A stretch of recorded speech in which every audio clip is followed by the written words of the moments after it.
So now I'm going to show you where our overnight hosts stay. And they stay just down the hall here from this Noah's Ark room in what is our chapel.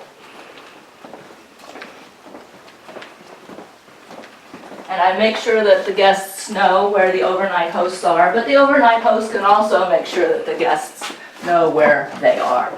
So this is our chapel, and we usually have 2 mattresses set up. And here is our overnight host, Betsy Holfelter, to show you some things about being an overnight host. Hi, and thank you for considering being an overnight host.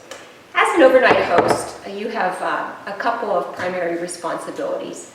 First and foremost is just to make the guests feel welcome and at home at Bower Hill.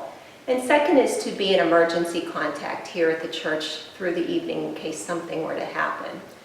So overnight hosts are asked to arrive between 8 and 8:15, and usually the first thing I do is come in and drop off my stuff. And as you can see, there will be a mattress set up for you. There will be actually 2. And if you're a family and you want to include your children, please let us know that, and we can arrange to have extra mattresses so that everyone can have a mattress for the evening to sleep. I will mention that you should bring your own bedding. So typically a sleeping bag works well. Please bring your own pillow. If you feel more comfortable and want to bring twin sheets, that works as well. And sometimes it depends on the time of year and how warm it might be or how cold it might be as well. One word of caution on these mattresses: when you come in, they should be blown up, but sometimes they lose a little bit of air throughout the week. If that happens, you will have a pump. And it's as simple as taking the mattress.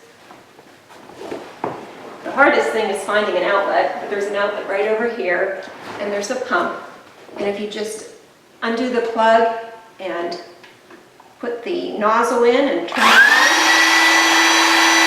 you get a little more air to your mattress.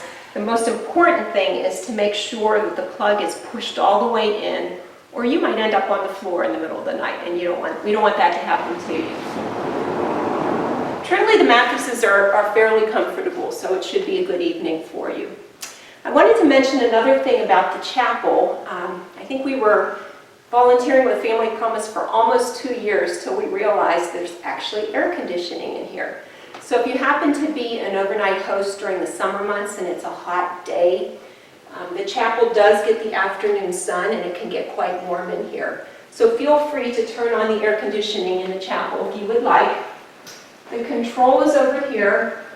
We ask that you not putz around with the temperature, but there's a little button here. It says System Cool Off Heat. All you need to do is turn it from off to cool.